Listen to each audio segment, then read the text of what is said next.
Bonjour bien-aimés, je viens une fois de plus vers vous. Je viens vous transmettre un message urgent. Hier, le Seigneur m'avait montré quelque chose, mais j'avais oublié de vous le transmettre. C'était hier dans l'après-midi, alors que j'étais en prière, pendant ma pause déjeuner, entre 12 heures et 2h30 de l'après-midi. Alors le Seigneur m'avait montré une jeune fille. C'est une jeune adolescente. Et je pouvais la voir sortir de sa maison. J'ai vu une jeune adolescente sortir de sa maison. Je crois qu'on l'avait envoyée faire quelque chose à l'extérieur. Bon, je ne sais pas si c'est sa mère qui l'avait envoyée, mais je pouvais la voir sortir de la maison. C'est comme si elle allait à l'épicerie, elle allait vraiment acheter quelque chose. Et c'était la nuit. Et j'ai vu que quelque chose était arrivé à cette jeune fille-là. Elle avait quelque chose en main, je ne sais pas ce que c'était. Elle arrivait en chemin et elle est tombée. Elle est tombée toute seule. On ne l'a pas agressée, mais elle est tombée. Et non loin de sa maison, il y a un terrain vide non loin de sa maison. Quand elle est sortie de chez elle, elle a traversé une zone, comment je peux dire, une zone libre, quoi. Déserte, voilà, je suis en train de chercher le mot. Donc, le Seigneur m'a montré une jeune fille. J'aimerais inviter toutes les mamans, tous les parents, s'il vous plaît. Prenons soin des enfants, surveillons les enfants et prions pour les enfants. Quand le Seigneur nous montre, ça veut dire qu'il y a peut-être un malheur qui va arriver. Et si nous ne sommes pas vigilants, ce malheur-là va quand même arriver. Il ne faut pas que tu puisses dire que Dieu lui-même, il sait et qu'il va s'en occuper. La Bible nous parle de Moïse. La Bible nous dit que Moïse était un enfant, c'était un bébé, et que ses parents avaient vu qu'il était beau. Et à ce moment-là, le Pharaon avait demandé que tous les enfants mâles hébreux soient tués. La Bible nous dit que sa mère l'avait gardé pendant des mois à la maison. La mère était au courant du décret. La mère n'a pas attendu que les soldats viennent chez elle tuer son fils. On nous dit qu'elle a gardé l'enfant à la maison. Et ne pouvant plus garder l'enfant à la maison, elle a mis l'enfant dans une corbeille, dans un berceau qu'elle avait badigeonné de bitume, et elle allait laisser l'enfant dans le Nil. Et elle a demandé à la grande sœur de l'enfant, qu'on appelle Mariam, de surveiller l'enfant. Il faut que nous puissions surveiller les enfants. Quand il y a un décret, que ce soit dans le monde physique ou dans le monde spirituel, un décret contre ton enfant ou contre toi-même, n'attends pas que le décret arrive à son application. Tu dois te lever dans la prière. Si la maman de Moïse n'avait pas gardé Moïse, Moïse serait mort. Si la maman de Moïse n'avait pas laissé Moïse aller dans le Nil, elle avait préféré que Dieu lui-même puisse s'occuper de son enfant. Aujourd'hui, on ne parlerait pas de Moïse. C'est pareil pour l'histoire de Jésus. Quand Jésus est né, des mages sont venus l'adorer. Des bergers sont venus lui donner des présents. Les anges sont venus l'adorer.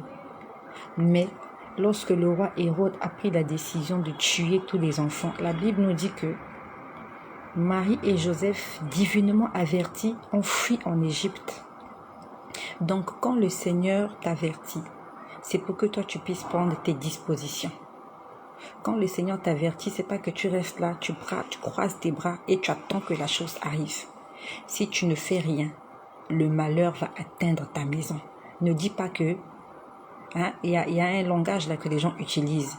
Tout ce qui est révélé est condamné. Faux. Qui t'a dit que tout ce qui est révélé est condamné? C'est à toi de condamner ça. Par la prière. Si Dieu t'a fait une révélation, Toi, tu te lèves dans la prière pour condamner ou pour prier pour que les choses puissent arriver. Moïse, c'est sa mère qui l'avait sauvé. Jésus, ce sont ses parents qui l'avaient amené en Égypte, raison pour laquelle il n'avait pas été tué. Donc, quand Dieu est en train de nous avertir, c'est pour que nous puissions faire attention. C'est pas la peine de dire oui, comme Dieu a montré qu'il y a un enfant qui va mourir, voilà, laissons Dieu faire le reste. Non. Si on ne se lève pas, les enfants vont mourir. J'ai vu un enfant hier, une adolescente. Elle est sortie de sa maison le soir. Je ne sais pas là où elle partait, mais elle était habillée de façon très simple. Je l'ai vue sortir de chez elle, elle marchait toute seule. Et elle est arrivée quelque part, non loin de chez elle. À côté de chez elle, il y a un petit virage, il y a une petite bifurcation comme ça. Elle a viré sur la gauche, voilà, sur la gauche. Il faisait nuit. Elle avait quelque chose en main, je ne sais pas qu'est-ce qu'elle avait, je n'ai pas bien vu ce qu'elle avait en main. Et je l'ai vue tomber. Elle est tombée par derrière comme ça. Donc je ne sais pas, est-ce qu'elle avait été saisie d'un vertige? Je ne sais pas, mais j'ai vu cette fille-là tomber. Et autour d'elle, il y avait des herbes. Elle est tombée dans les herbes la nuit. Maman, faisons attention. N'envoyons pas les enfants dehors dans la rue la nuit.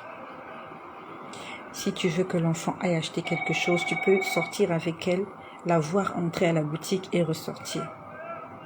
Ne laissons pas les enfants sortir seuls. J'ai vu une jeune fille adolescente sortir et tomber toute seule. On ne l'a pas agressée, on ne lui a rien fait, mais elle est tombée toute seule dans la rue. Et c'était là où il y avait les herbes. Ça veut dire que quand tu vas sortir la chercher, vous n'allez pas la trouver parce que là où elle est tombée, il faisait noir et il y avait des herbes. Attention, prions pour nos enfants. Ça, je l'ai vu hier. Et je l'avais complètement oublié. C'est le Seigneur qui me l'a rappelé ce matin. Et tout à l'heure, pendant que je priais, j'ai vu une femme qui est enceinte. Elle va mettre au monde. Il va y avoir des complications. J'étais en train de voir comment on était en train de faire une transfusion sanguine. J'ai vu des poches de sang. Donc je ne sais pas, est-ce que cette femme va accoucher de façon naturelle ou par césarienne? Parce que j'ai vu la panique.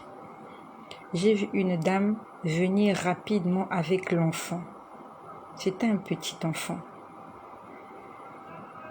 Et on était en train, c'est comme si on était en train de réanimer l'enfant aussi. Mais vraiment, cette femme-là, elle a maltraité l'enfant.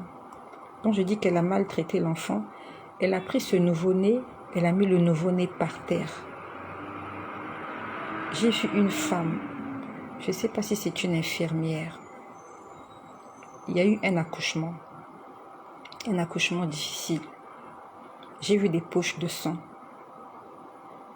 J'ai vu une femme en train de porter un enfant, un nouveau-né dans ses bras. Mais ce n'était pas la mère de l'enfant. Je ne sais pas, est-ce que c'était quelqu'un du corps médical, mais je l'ai vu prendre vite l'enfant, amener l'enfant quelque part. Et elle a mis l'enfant par terre. L'enfant était nu. Je pouvais voir le cordon ombilical de l'enfant. L'enfant était nu et elle a mis l'enfant par terre. Ça m'a intriguée. J'aimerais te parler. Est-ce que tu es en état de gestation? Est-ce que tu attends un enfant? Il faut que tu puisses beaucoup prier. Même si tu n'attends pas un enfant, prions pour toutes les femmes qui sont en état de gestation et qui vont bientôt mettre au monde. Toi et moi aussi, nous sommes passés par là. Un jour, nous avons été appelés mères aussi. Nous sommes passés par là. Et c'est par la grâce de Dieu que nous sommes toujours vivantes et que nos enfants sont en bonne santé, vivants. Et un jour aussi, notre maman, elle a la maternité. Et si quelqu'un s'était mal occupé de toi, aujourd'hui, tu ne serais pas là. Donc, toi qui es sage-femme, occupe-toi bien de ces femmes-là. Mets l'argent de côté. Fais-le avec ton cœur. Il s'agit d'une vie humaine, pas d'une seule vie. Il s'agit de 2 vies humaines. Et si on veut tuer cet enfant, ça veut dire que cet enfant a une destinée glorieuse. On ne jette des pierres que sur un arbre qui a des fruits. On a voulu tuer Moïse, mais ce Moïse qu'ils ont voulu tuer, c'est ce Moïse-là qui a sorti les enfants d'Israël de la servitude en Égypte. On a voulu tuer Jésus, mais c'est ce Jésus-là qui est notre Sauveur. Prions pour ces enfants-là que le diable veut tuer, pour ces étoiles qu'ils veulent éteindre. Prions pour toutes les femmes enceintes. Je t'invite à prier avec moi. Prions pour les femmes enceintes. Nous allons prier pour les enfants, pour nos enfants. Et nous allons prier pour les femmes enceintes. J'aimerais que tu puisses prier avec moi. Seigneur, je prie pour nos enfants. Les jeunes, les petits, les adolescents, même les personnes adultes. Seigneur Jésus, je te prie de prendre soin de tous les hommes qui sont sur la terre. Que tout plan de l'ennemi contre nous soit nul et sans effet. Et que toute langue qui se lève en jugement contre nous soit frappée par la puissance du Saint-Esprit. Seigneur, je te prie pour les femmes qui sont enceintes en état de gestation. L'ennemi a des projets de malheur et de destruction, mais Seigneur, je prie que tu puisses prendre soin de toutes les femmes enceintes, que tu puisses permettre qu'elles puissent accoucher dans des bonnes conditions et que les enfants soient pris en charge dès la sortie du sein maternel. Transfère ce message à une maman qui attend un enfant. Il va y avoir de la panique dans la salle. J'ai vu des poches de sang. Il va y avoir de la transfusion sanguine. C'est comme si quelqu'un va perdre beaucoup de sang. Et un enfant qui va être maltraité. Un nourrisson, un petit bébé. Prions, prions. Le Seigneur nous avertit. C'est parce qu'il nous aime. Soyez bénis. J'aurais voulu parler un peu plus, mais je préfère m'arrêter par là. Soyez bénis et que notre Jésus-Christ continue d'être glorifié.